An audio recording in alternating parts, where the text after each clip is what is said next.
परम शांति बाबूजी। बाबूजी आज हमारे सामने कुछ क्वेश्चन है। मुझे सुरेश प्रकाश जी ने भेजे हैं ईमेल के द्वारा, तो मैं आपसे वो क्वेश्चन पूछूंगा। जैसे उन्होंने बोला है कि जन्म मरण के चक्र से छूटना केवल मुक्ति है या सालोक्य मुक्ति है? मुक्ति क्या बेहद में विलीन होना है या महाशिव या परम महाशिव में विलीन होना है? आप बताएं जवाब। देखो, मुक्ति आत्मा चाहती है जी आज का जिनको ज्ञान नहीं है जी इसलिए मुक्ति चाहती है। जी मगर जो ज्ञानी पुरुष है ना, वो जीवन मुक्ति चाहता है। जी मुक्ति का मतलब है कि आत्मा का एग्जिस्टेंस खत्म होना। क्या? ओके। हम्म? हम्म। तो उसमें मुक्ति में कोई कोई अलग अलग प्रकार की जो बताएं, जी मगर मुक्ति का मतलब है आत्मा जब वो परमात्मा में विलीन हो जाए, चाहे शिव में विलीन हो जाए। जी जब आत्मा परम धाम में जाएगी तो वहां शिव निराकार है, जी। पावर में समा जाए, तो उसको मुक्ति कहते हैं। तो जीवन मुक्ति जैसे आप बताते हैं उसका? तो जब ज्ञानी पुरुष होते हैं ना, ये मुक्ति नहीं मांगते, वो जीवन मुक्ति मांगते हैं। ओके। तो जीवन मुक्ति का मतलब क्या है, एक बात बताओ। हम्म। जब आत्मा अपने पापों का विनाश करती है किसी भी जी तरह, जी या पाप भोग के करती हैं, जी। या योग बल द्वारा हम्म। विकर्म विनाश। जो ज्ञानी पुरुष है वो योग बल के द्वारा विकर्म विनाश करते हैं। जी जैसे आत्मा वो परमात्मा को याद करती है, निराकार को भी याद करती है, चाहे शिव को, महाशिव को, या परम महाशिव को, या ऑलमाइटी को।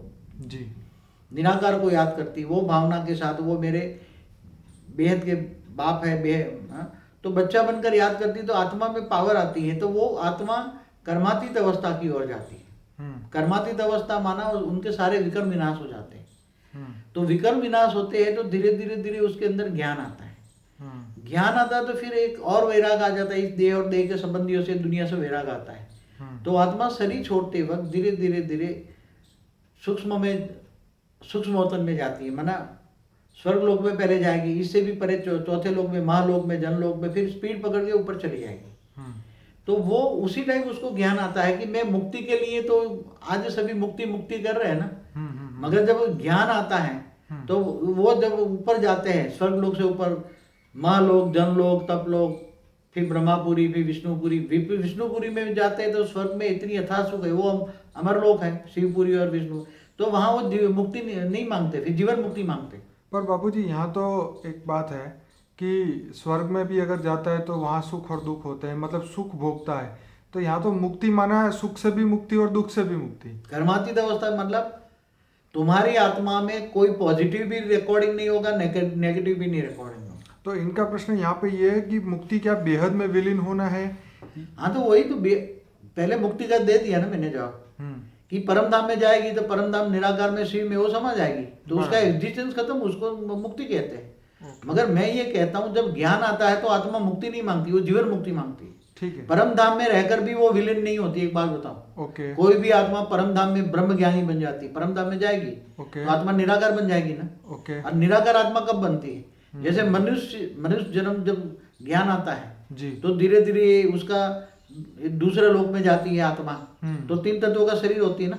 आत्मा मरने के बाद तो उसके बाद सूक्ष्म शरीर होता है ना। सही बात है। तो सूक्ष्म शरीर के ये भूलोक से भूभुर लोक में जाती है पुरुषार्थ करके, फिर तीसरे लोक में जाती है, चौथे लोक में जाती है, 5वें लोक में जाती है।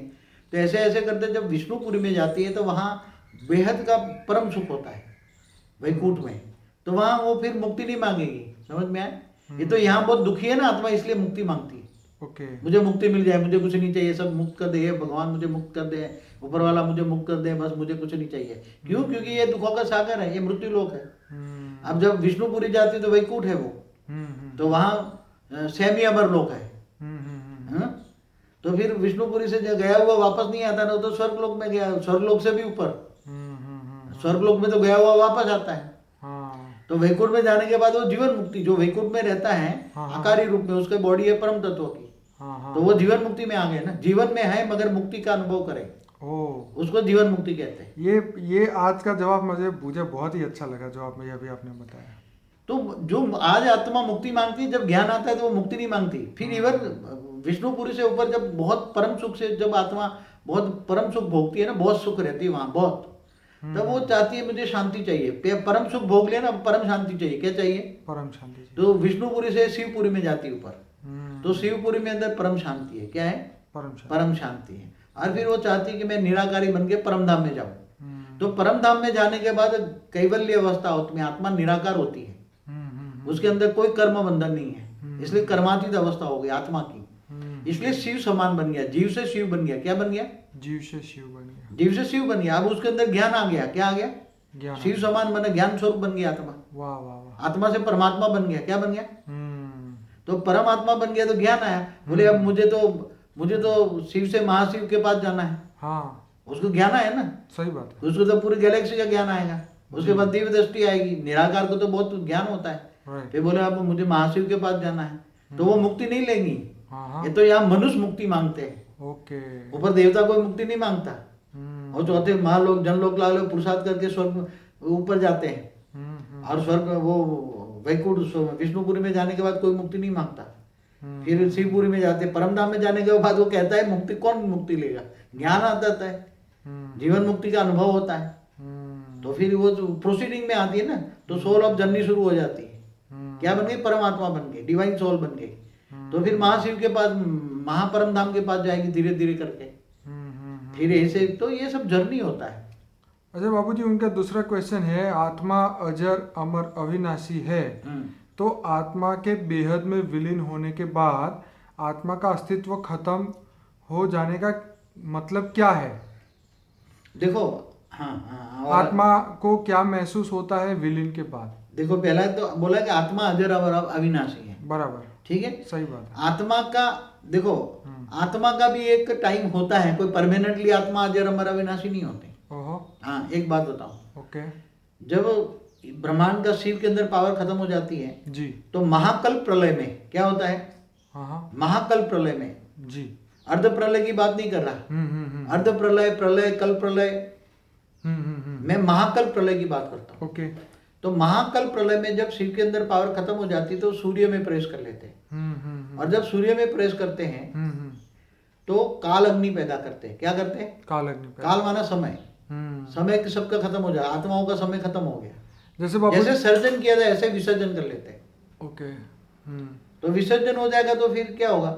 आत्मा का विसर्जन हो गया, आत्मा का विसर्जन, समझ में आया? तो वो ब्लैक काल और अग्नि में जलाकर, जो आज ब्लैक होल कहते हैं ना, हाँ। तो ब्लैक होल में तो मतलब काल अग्नि में तो कोई आत्मा बचेगी नहीं ना, आत्मा का अस्तित्व ही खत्म हो जाता है। बाबूजी, जैसे आपने एक बार बोला था कि देवताओं की जो आयु है वो ब्रह्मा का एक दिन है, मगर उसमें ये बताया है, मैं को देखो एक बात बताऊं, प्रलय कितने प्रकार के? अर्ध प्रलय होता है 4 युग पूरा होने पर। जी जी जब 43,20,000 का 4 युग का युगांतर होता है, जी तब जब प्रलय होता है जी तो बुरी आत्मा मनुष्य मर जाते हैं। जी। तो मनुष्य मर जाते तो उसकी आत्मा तो सूक्ष्म में ऊपर चली जाती है, दूसरे लोग में या तीसरे लोग में या कहीं ऊपर चली जाती है। ओके। तो आत्माओं का विनाश नहीं होता अर्ध प्रलय में। हाँ हाँ हाँ हाँ। प्रलय में भी जब मनुष्य आत्माएं होता है, पूरा धरती पर प्रलय हो जाता है, मगर वो आत्माओं का विनाश नहीं होता। वो आत्माएं ऊपर दूसरे लोक में या ऊपर अंतरिक्ष में चली जाती है। ओके। फिर नीचे जब धरती पर मनुष्य अवतार धारण करके फिर बाद में आती है। मगर आत्माओं का विनाश नहीं हुआ अर्ध प्रलय, प्रलय में। कल प्रलय में भी आत्माओं का विनाश नहीं होता। एक बात समझ लो, आत्माओं जो देवताओं की आत्मा है, वो आत्मा, वो जब कल प्रलय में भी जो विष्णु भारत सूर्य की गर्मी पैदा करके उसके शरीर को जला देते हैं, स्थूल चीजों को जला देते हैं, ओके। तब आत्मा पूरी जलती नहीं है। हाँ। आत्मा ऊपर चली जाती है, चौथे लोक में या उसके ऊपर चली जाती है। बराबर। इसलिए कल प्रलय में आत्मा का विनाश नहीं होता। मगर वो देवताओं का आयुष में बताया था, देवता तो जलकर खत्म हो गया ना। अब देखो, इसी से जुड़ा हुआ उनका तीसरा प्रश्न है कि आत्मा अजर अमर अविनाशी है, तो महाकल्प प्रलय के बाद सारी आत्मा कहाँ खत्म हो जाती है? तो वही तो कहता हूँ जी। जब भगवान शिव जो होता है इस ब्रह्मांड का मालिक है। आज भी देखो, आप जो ब्रह्मांड को बने हुए 50 साल हुआ, तो ब्रह्मांडों की हालत क्या है, हमारे गैलेक्सी के ब्रह्मांडों की हालत क्या है?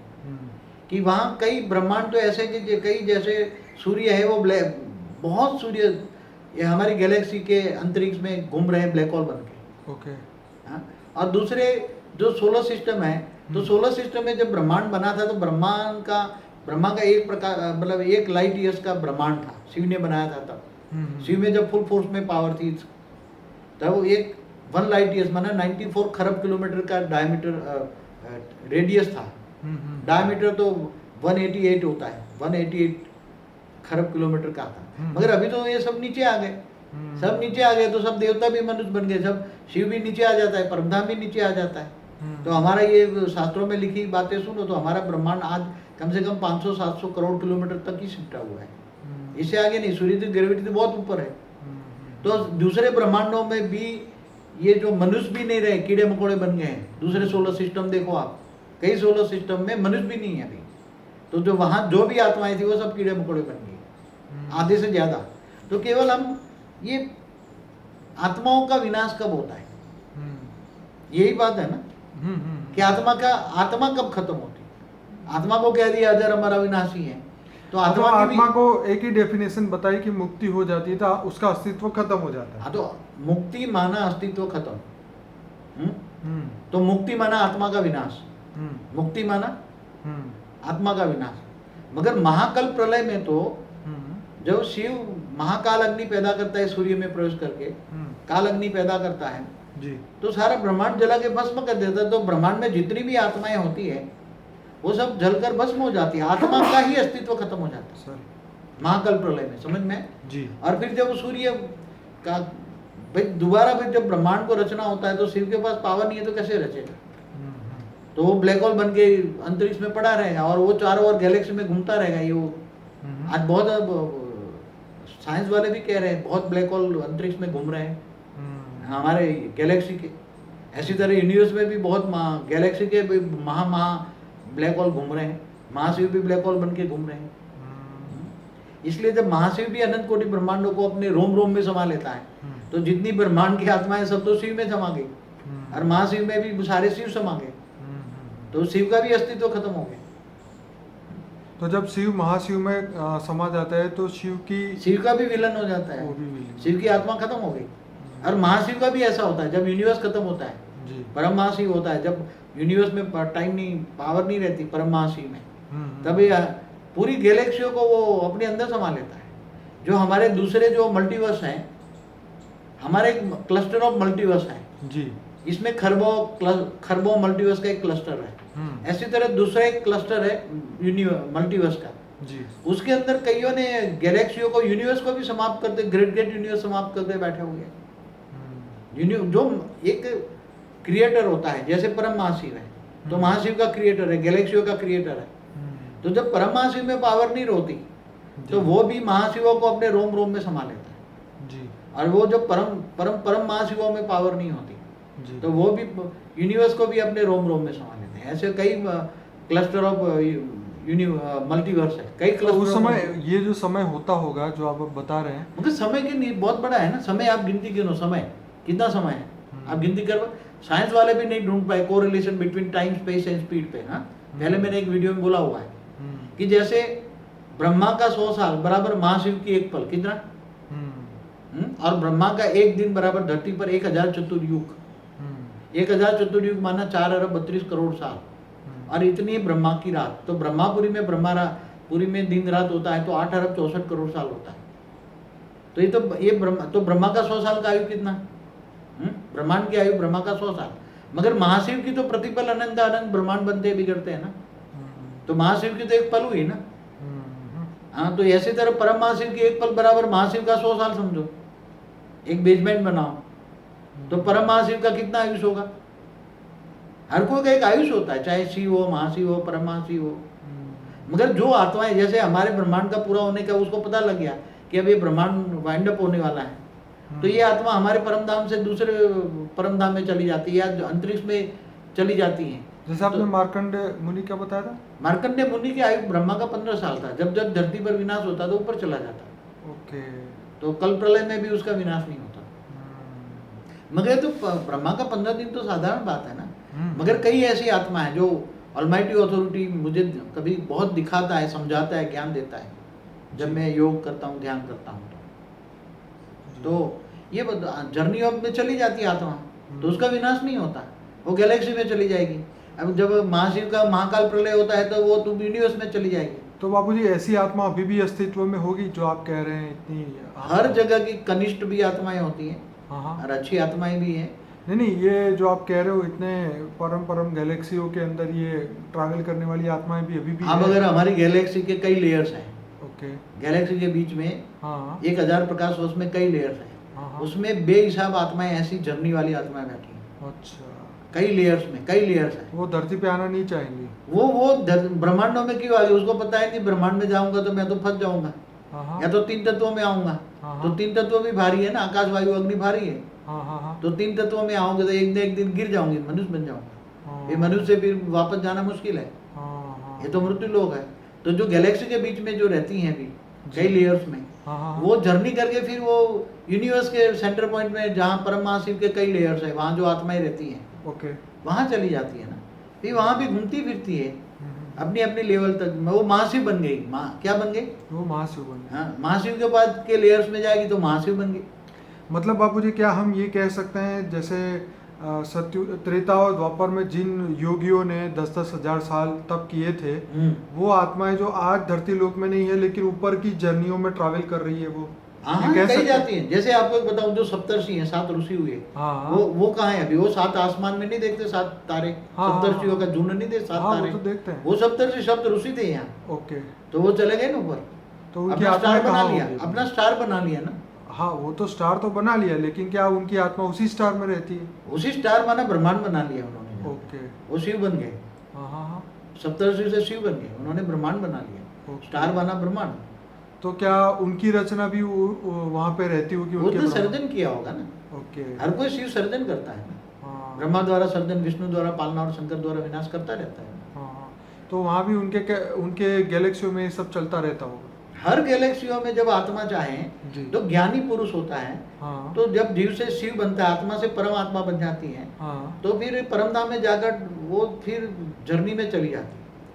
ये महाशिव के पास जो बड़े बड़े 1000 प्रकाश वर्ष के लेयर्स है, उसमें बेहिसाब आत्माएं रहती। जैसे हमारी गैलेक्सी में 800 अरब सोलर सिस्टम है, तो 800 अरब शिव हुए ना जी। तो जब ये वो शिव भी हमारा ब्रह्मांड छोड़ के कभी कभी बीच में चले जाते हैं, दूसरों को सौंप के, भाई मुझे जाना है अब। तो दूसरों को, तो ब्रह्मांडों में भी शिव भी बदलते रहते हैं। दूसरे शिव आकर, आपने स्टार वॉर्स देखा है ना कि गैलेक्सियों के दूर दूर की गैलेक्सियों में भी लड़ाई झगड़े होते रहते हैं। बिल्कुल। तो कोई ऐसे इमेजिनेशन, किसी के दिमाग में आना, कोई पिक्चर बनाना, नाटक बनाना, कुछ लिखना, कोई साधारण कोई ना कोई उसको इमर्ज करके लिखवाता है जी। समझ में आया? जैसे शास्त्र भी व्यास मुनि ने लिखा है, लिखा तो उसको लिखवाने वाला तो कोई है ना, रेत मार के उसकी आत्मा में रिकॉर्डिंग करके दिखाता है। तो ये जो पिक्चर बन रहे हैं स्टार वॉर्स, तो बड़ी बड़ी गैलेक्सियों में युद्ध हो रहा है ना, तो महाशिव भी कैटेगरी की ऐसी जो गैलेक्सियों के बीच में बैठी है, वो ऐसी आत्माएं लड़ती जुड़ती रहती है। मगर साइलेंट जोन में भी एक होता है, वहाँ लड़ाई झगड़ नहीं होता जी। तो बापूजी, अब आगे चौथा क्वेश्चन है कि बेहद की आत्मा 108 या 1008 या 9 लाख है और वे ही बेहद में विलीन होंगी, तो बाकी की आत्मा क्यों अच्छा काम करे जब वे बेहद में विलीन हो ही नहीं सकती है और जन्म मरण के चक्र से छूट ही नहीं सकती, तो बेहद को याद करने से क्या लाभ? देखो, एक बात बताऊं, जैसे बेहद का बाप को तुम याद करते हो जी, तो किसी को भी याद करने से तुम्हें पावर मिलती है। ठीक है। जैसे शिव निराकार को याद करते हो जी, तो शिव निराकार से तुम्हारी आत्मा में पावर आएगी। तो आत्मा में पावर आएगी तो तुम्हें ज्ञान आएगा जी। सत्यम शिवम सुंदरम की तरफ तुम जाओगे, तुम्हारी आत्मा जी। तो ऐसी तरह तुम जीव से शिव बनते हो। तुम महाशिव को याद करते हो तो धीरे धीरे महाशिव के पास जाते हो। तब ये बेहद के जो आत्माएं हैं, बेहद की आत्मा, अब 108 जो हम बेहद की आत्मा की बात कर रहे हैं ना जी, वो बेहद के विश्व के बीज रूप आत्माएं यहाँ भेजी है ऑलमाइटी अथॉरिटी ने यहाँ। और वो 108 बीज रूप आत्माएं, उसके अंदर पूरे बेहद का ड्रामा का राज वो जानती आत्मा में रिकॉर्डिंग पड़ा है, और वो बेहद के विश्व को परिवर्तन करे। इसलिए जो ये साधारण आत्मा जैसी बात नहीं है, वो बेहद के ज्ञानी होंगे, बेहद के ज्ञानी होंगे और बेहद के विश्व को पावर उतारेंगे। तो बाबूजी, उनका कहने का मतलब यहाँ ये है कि 9 लाख के बाकी की, उसके सिवा की जो आत्मा है वो बेहद में जाने का पुरुषार्थ क्यों करे? लेकिन वो कर ही नहीं सकती ना, वो तो आत्मा, वो आत्मा की कैटेगरी नहीं है ना। हाँ। जैसे शिव की रचना है तो इस ब्रह्मांड में रहेगी ना, मगर ये ब्रह्मांड भी पूरा ब्रह्मांड नया बनेगा ना। ओके। ये ब्रह्मांड कैसा बनेगा? नया। जैसे महाशिव गैलेक्सी के बीच में रहता है ना जी, उसके आसपास कई लेयर्स हैं, उसमें अलग अलग लेयर्स में कैटेगरी की आत्मा है। जी। तो जो फ्यूचर जो नया ब्रह्मांड बनाने वाला है ऑलमाइटी अथॉरिटी, ओके हर ब्रह्मांड, ओके। हर गैलेक्सी में जितने सोलर सिस्टम है, हाँ हाँ। तो ये सूर्य क्या बन जाएगा? परम लाइट का बन जाएगा। क्या बनेगा? परम लाइट। परम लाइट का। सूर्य बन गया तो सूर्य बन गया शिव। क्या बन गया? जी परम लाइट का निराकार शिव बन गया। ठीक है। और उसके आसपास पहले लेयर्स होंगे, उसमें हाई क्वालिटी आत्माएं होंगी, दूसरा लेयर्स में हाई, सेकंड नंबर की हाई क्वालिटी, थर्ड नंबर, ऐसे कई कई लेयर्स बनाए, उसमें सभी आत्माएं नंबरवार हो जाएगी। तो यहाँ जो थर्ड क्लास क्वालिटी वाली आत्मा है, जी मगर जब ये परिवर्तन होगा, विश्व परिवर्तन होगा, वायुमंडल परिवर्तन होगा, जी। तब उसमें अंत में बहुत पश्चाताप होगा। हाँ हाँ और इतना एक सेकंड में अनेक जन्मों का उसके अंदर रोना आएगा उसको। हाँ हाँ। अंत में दुनिया को कहेगी मैं महापापी हूँ, मुझे मारो पीटो, ऐसा कहेंगे महापापी आत्माओं को। उसको अपार पश्चाताप होगा, रोएंगे, चिल्लाएंगे, सबको कहेंगे मैं महापापी हूँ, जो मुझे मारो मारो मारो। जब विश्व परिवर्तन होगा, तब जब वायुमंडल बनेगा, जब वायुमंडल में परम तत्व आएंगे, तो सबको दुख मिलेगा, ऐसा नहीं है। और जो अच्छी आत्मा है उनको सुख मिलेगा कि हमने तो, और धीरे धीरे हाई क्वालिटी आत्माओं में जाएंगी। जैसे ब्रह्मांड के 10 लेयर्स नहीं बनेंगे, तो हाई क्वालिटी आत्माएं पहली लेयर्स में जाएंगी, इससे अच्छी 2, 3, 4, और लास्ट क्वालिटी की आत्मा है 10वें लेयर्स में रहेंगी। बनेगा तो अमर लोग, मगर 10वें लेयर्स में रहेंगी ना, वहां भी नंबरवार है, समझ में आए? वहां भी 10 लेयर्स हैं अलग अलग। ब्रह्मांड तो अमर लोग बन गया, मगर वो अमर लोक में भी नंबरवार है। जैसे स्वर्ग होता है, स्वर्ग में भी कई लेयर्स होते हैं। तो ऊपर का स्वर्ग हाई क्वालिटी स्वर्ग, जैसे ये जो परमधाम होता है, तो परमधाम में भी क्वालिटी में अलग अलग होता है। शिवपुरी में भी नंबरवार होता है, वैकुंठ में भी नंबरवार होता है। बाबूजी आगे का क्वेश्चन है, शिव, महाशिव या परम शिव की बनाई आत्मा क्या बेहद में विलीन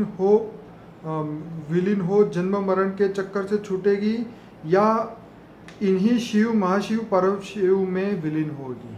ऐसा तो एक नेचुरल लॉ है, आत्माओं का नेचुरल लॉ है जी, कि आत्मा जिनमें से निकली है उसी में समा जाती है। बराबर। अगर शिव में से निकली है तो अंतिम समय में काल अग्नि के टाइम पर शिव में, काल अग्नि में जलकर अस्तित्व खत्म हो जाएगा। अगर महाशिव वाली आत्मा है, जी। महाशिव से निकली है, तो महाशिव की कैटेगरी है, तो जब महाकाल प्रलय होता है, तब महाकाल प्रलय में वो आत्मा महाशिव के रोम रोम में समा जाती है आत्मा। एक नियम है।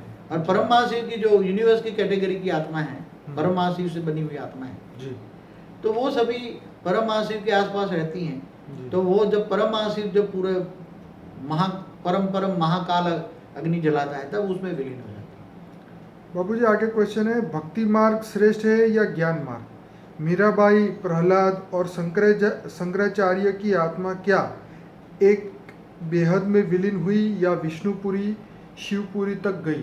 क्वेश्चन ऐसा है, जब चाहे मीरा हो, जी, तो मीरा को बता ना कि कृष्ण की मूर्ति में समा गई, हाँ, वो ऐसा दिखाया, मगर वास्तव में उसी टाइम कृष्ण वाली जो आत्माओं का जो काम करने वाली उसकी देवदूत होता है, कृष्ण के देवदूत होता है जी, वो उसी आत्मा को व्यक से अव्यक्त बनाकर उसी आत्मा को स्वर्गलोक में ले जाती है। आत्मा उसको, तो मीरा की आत्मा स्वर्गलोक में गई।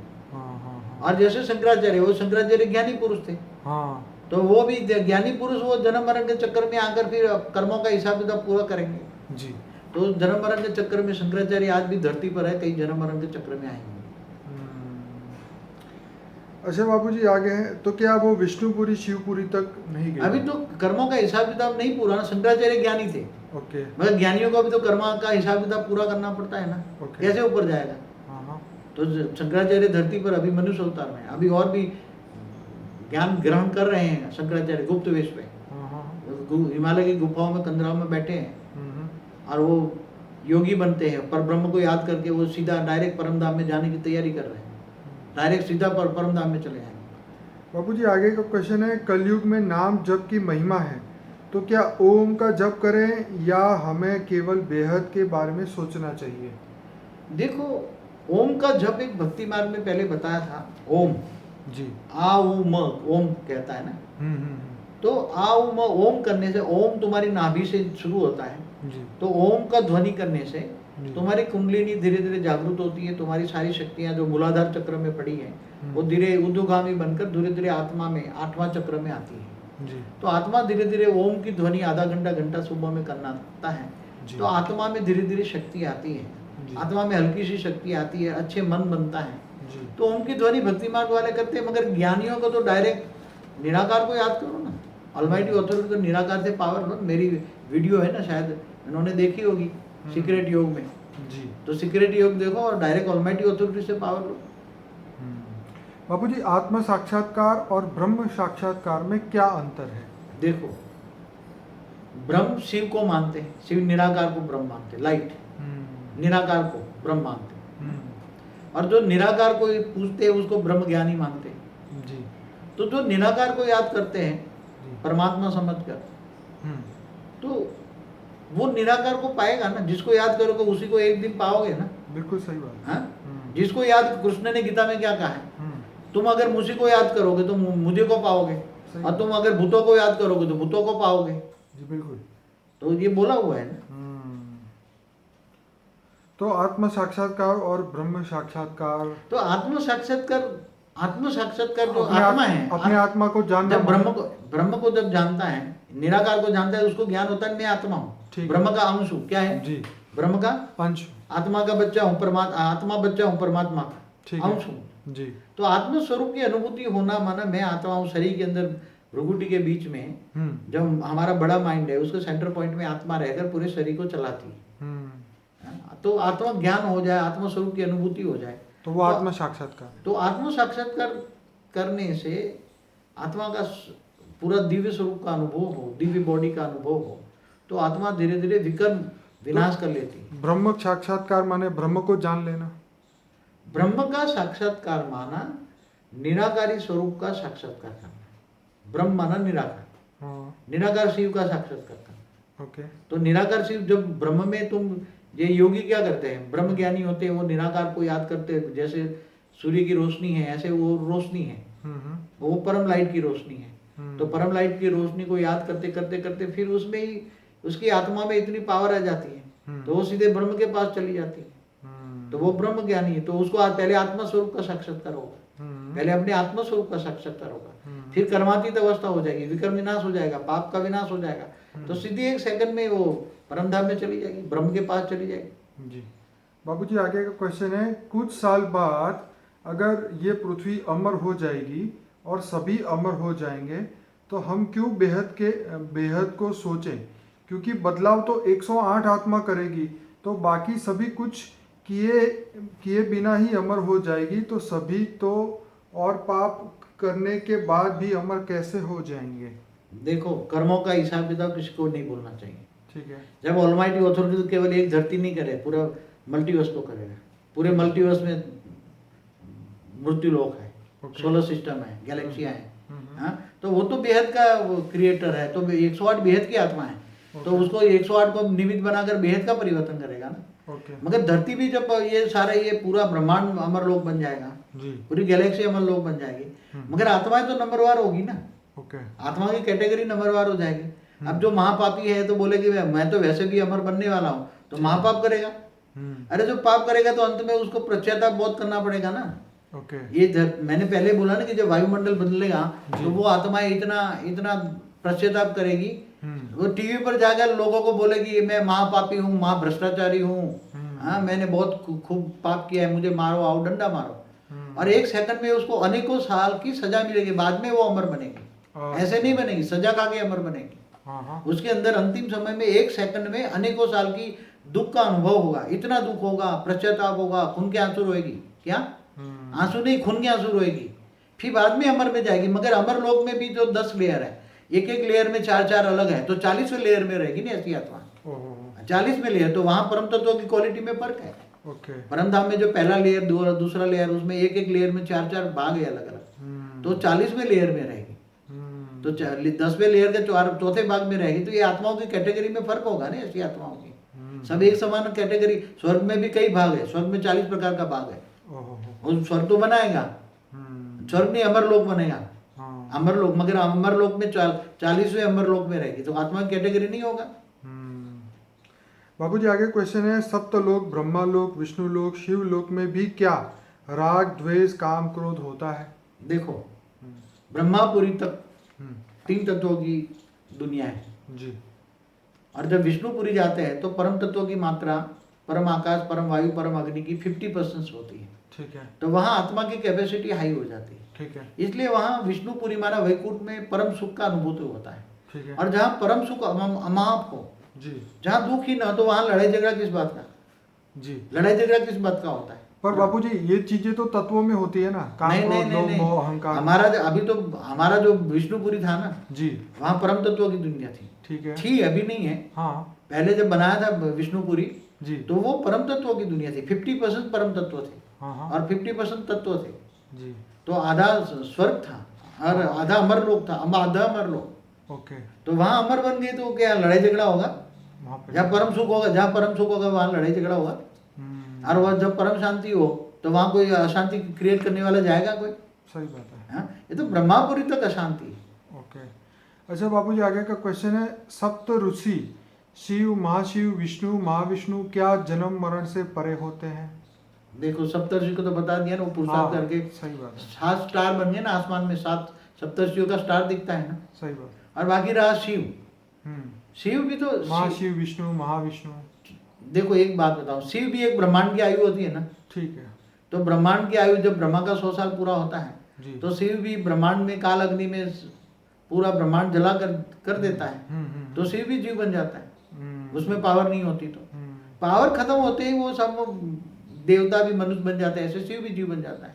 ऐसे तरह महाशिव भी महाकाल अग्नि पैदा करके अनंत कोटि ब्रह्मांडों को अपने रोम रोम में समा लेता है। विष्णु, महाविष्णु।